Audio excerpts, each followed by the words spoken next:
And Senator Singh. Thank you, Madam Acting Deputy President. Well, I rise to contribute to this legislation, but I do so not with a sense of joy or commitment to the bill in any way, shape or form, but to put on the record my opposition to the bill and its related bills. And I do that very much because we know very clearly that climate change is no fairy tale. The scientific evidence has certainly been proven when it comes to climate change, and that is why my Labor colleagues and I have been presenting the insurmountable evidence during debate over the last sitting weeks on that particular front. So that's why I guess I stand to contribute with some apprehension for all Australians, for their homes, for their livelihoods, which are put at risk because of the short-sightedness of the Abbott government, the strong political agenda of the Abbott government at the detriment of important policy reform. So in playing politics, Australia's environmental future becomes, I guess, a sacrificial lamb, and so does Australia's future as a global leader in the Asia-Pacific region when it comes to tackling climate change, pollution, and the associated effects that come from that.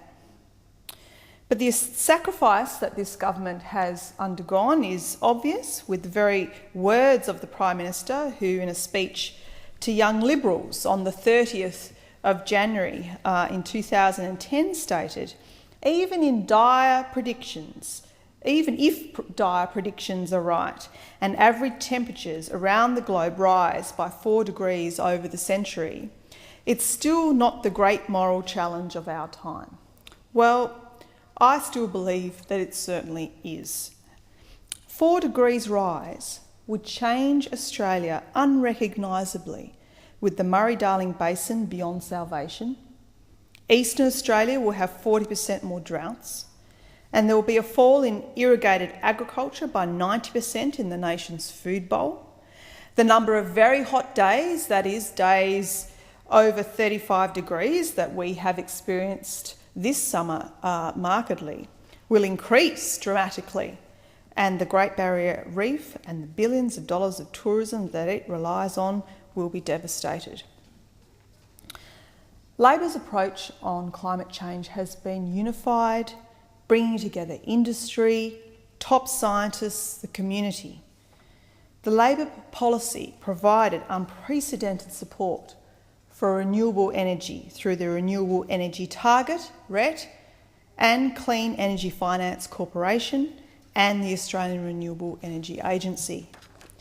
It also provided support for business to become more efficient and productive, including clean technology programs and the Jobs and Competitiveness program. And it provided support to reduce land sector emissions through the Carbon Farming Initiative. And what has all of that policy work, that policy reform from the last Parliament achieved? It has achieved wind capacity of Australia trebling. More than 1 million households had solar panels installed, up from less than 7,500 under Howard. Employment in the renewable energy industry has more than doubled to over 24,000 people. Around 150,000 jobs were created. The economy, in fact, continues to grow at 2.5% as inflation had remained low. Pollution in the national electricity market decreased by 7%, and that is an important outcome because that is, in fact, the very notion behind putting a price on carbon to reduce pollution. Pollution decreased in that short time alone by 7%. On top of that, the renewable power generator as a share of the national electricity market increased by 25%. Labor has been and continues to be dedicated to achieving the best possible policy to tackle one of the key challenges of this century. And by tackling climate change in the most cost-effective way, we can continue to support the environment and industry in Australia continuing. That's why we support terminating a fixed price on carbon if it is replaced by a system that puts a legal cap on carbon pollution and lets business work out the cheapest and most efficient way to operate within that cap. But our Prime Minister has introduced into the Parliament a series of bills that will get rid of the legislated cap on carbon pollution and create a free-for-all for big polluters, an opportunity for big polluters to do as they please. In Australia, we know very much that we pay for what we use, from electricity to water to our groceries. But under Prime Minister Abbott's policy, the biggest users of electricity polluting the most carbon do not pay. I urge very much the Senate here to retain the integrity of the clean energy policies, retain the Climate Change Authority to ensure robust independent analysis and advice, and stop the cuts to Australia's renewable energy research and development. The Labor government's policies in the last government, including the emissions trading scheme, the renewable energy target, and $10 billion of Clean Energy Finance Corporation, will all be trashed under this Abbott government. Australia will have no chance of continuing the changes to reduce pollution and ensure an environmentally effective, economically responsible and socially fair response to climate change is followed through. Nor will it become a leader in the region. In fact, it will become very much behind the rest of the region as countries like China continue to go forward in addressing their own carbon emissions. Australia yet has some of the world's best renewable energy resources, ranging from sunshine and wind power to geothermal energy and tidal power of the oceans which surround our continent, and in my home state of Tasmania, of course, hydroelectricity. And Australia needs to harness these resources to generate energy without polluting the atmosphere. It makes no sense why you wouldn't do so when it is something of a natural resource, a ongoing resource that does not provide a polluted outcome. In Labor's time in government, employment in the renewable energy industry more than doubled to over 24,000 people. Wind capacity trebled to over 3,000 megawatts and over 1 million solar PV systems were installed, up from less than 7,500 under the Howard government. Renewable energy now powers the equivalent of 4,000 homes around Australia each year. Australia now has over 370 renewable power generators accredited under the Renewable Energy Target Policy. In 2012-13, with our Clean Energy Future Plan in place, renewable energy output in the national electricity market was up 25% on the previous year. These are statistics, or at least outcomes, from good economic and social reform done by the last government, a Labor government, who saw the importance, the insight and the necessity to move forward in the areas of environmental pollution and climate change. Not because it was something that we thought of ourselves. It was something that came out of a lot of study across the globe, going on at a UN level, at the EU level, at the OECD level, and we wanted to be part of ensuring that we were playing our part of addressing the importance of reducing pollution in our own country and contributing to climate change and some kind of scheme by which we could be part of a global scheme of reducing carbon pollution. And yes, the outcomes that I speak of bear fruit. They show that the policies that were put in place by the last Labor government were of benefit not only to Australians as individuals through the changes that they made to their own homes, the renewable energy that they were creating themselves and the changes within their own community, but also to business and the way that they operated and the way that they actually wanted to become a cleaner player when it came to their own business operations. Of course, ARENA, the Australian Renewable Energy Agency, an independent agency, was funded to invest in projects that actually improved on that competitiveness of renewable technologies and increased that supply of renewable energy in Australia. ARENA is currently supporting a range of innovative renewable energy technology projects, including bioenergy, geothermal, hydro, ocean and solar power in Australia. All of this good work in renewable energy, all of this reduction in carbon pollution, all of it will come to an end under the Abbott government's plan. A recent survey showed that 86% of economists back an emissions trading scheme. They back it as the most cheapest and the most efficient way to tackle carbon pollution. 86% of economists. Last week, former Treasury Secretary Ken Henry called the government's policy a bizarre strategy which involves the government paying big polluters in a scheme that will cost more and will reduce productivity.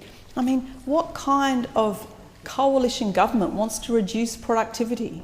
There is already a number of industries that have, in recent weeks, we've discovered going to be reducing their productivity. Surely, under this government's watch, they don't want even more of a reduction in productivity, especially in an area that is doing so well. Renewable energy technologies are doing so well, not only as a new innovative form of industry, but also in providing a benefit to the environment, to the community, to our children and to future generations. Kirsten Rose, the CEO of Sustainable Energy Association, stated, and I quote, "We and many of our members believe that an ETS, that market mechanism, gives them choices and flexibility in a different way than a direct action plan, which is effectively bidding for money to support specific projects. Our membership is wholly behind an emissions trading scheme and the policy certainty that would bring." That shows that we definitely need an emissions trading scheme. We need to listen to the 86% of economists, to those in civil society, those in our communities, those other business and entrepreneurs that are embarking on renewable energy innovation, and also some of the more scientific data, some of the more global data that shows that we actually need to act and that the ETS is the cheapest way of achieving an outcome for the benefit of our nation. And on top of that, we must foster innovation in this country, and we need to embed the carbon costs of doing business into the thinking of entrepreneurs and job creators. And we need to do that now. In fact, that's what has been going on since Labor's policy has been in place. But we need to deepen our capacity to produce high quality, low emissions goods and services that we can sell to the world. I mean, to me, this is really a no-brainer. This is something that makes perfect sense. Why wouldn't you want to ensure that in a time where there is a huge flux of climate change, where we're seeing more disasters, where the scientists have told us that the future is potentially really quite bleak unless we do act on our own contribution as humans to carbon pollution, why wouldn't you want to do all that you can? Not only is it good for the environment, but it is good for us to be able to produce renewable energy, to not just be taking non-renewables from this earth, but to ensure that we are instilling a new way of operating amongst business, amongst industry, amongst individuals, to ensure that the energy we create, where possible, is renewable. And that's exactly what the last Labor government's policies, the bills that we are now debating here this evening, that's what they were all about, ensuring that we had the framework in place so that business, industry, individuals could change their behaviour for the better. And look, the people that I've talked to, I don't know exactly who the coalition talked to, but the people I've talked to have been embracing of the idea. In fact, they've been proud of changing their behaviour. I know that I do come from a state that has a strong and proud reputation of being clean and green, and has a hydroelectric scheme. It has beautiful clean air that I step out off the plane and breathe in every time I come home from Canberra.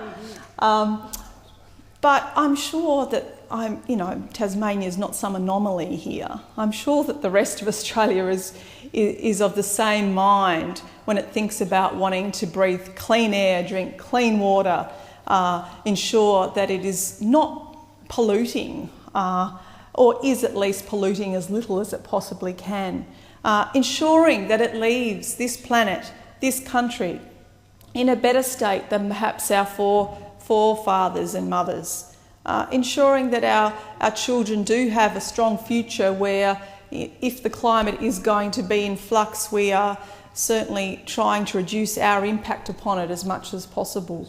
So why would any government want to come in and be in power, and the first thing they want to do, because it was part of their slogan, is repeal all of this good work that has been done?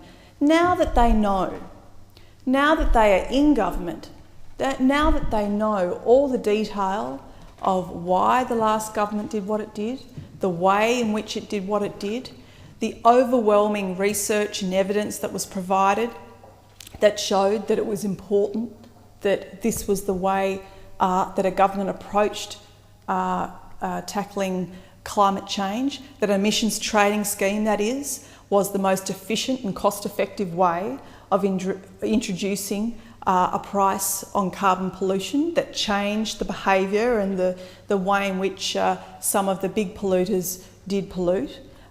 A scheme by which has, yes, had a fixed price, but of course remember that fixed price was only ever on 500 of the biggest polluters. It wasn't on individuals. It was never a carbon tax on individuals. That was something that was perpetrated by the then opposition, the coalition opposition, as something that was the case, which it was certainly not.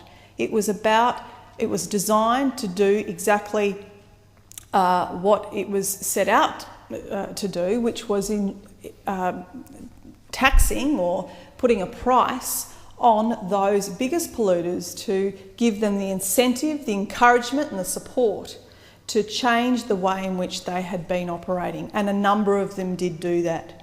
And of course, for those that passed it down the chain through higher prices here and there, the government at the time compensated those low-income earners so that they were supported. I mean, it was a very good reform policy. It is something that I believe in generations to come, people will look back and think, why did a new government come in and undo all of that important work that was going to guard and protect our future and our children's future, all in the name of politics, all in the name of a slogan, all in the name of trying to get elected, not based on science, not based on economics, not based on decency or care for our environment and our people that live within it. I do not support any of these bills.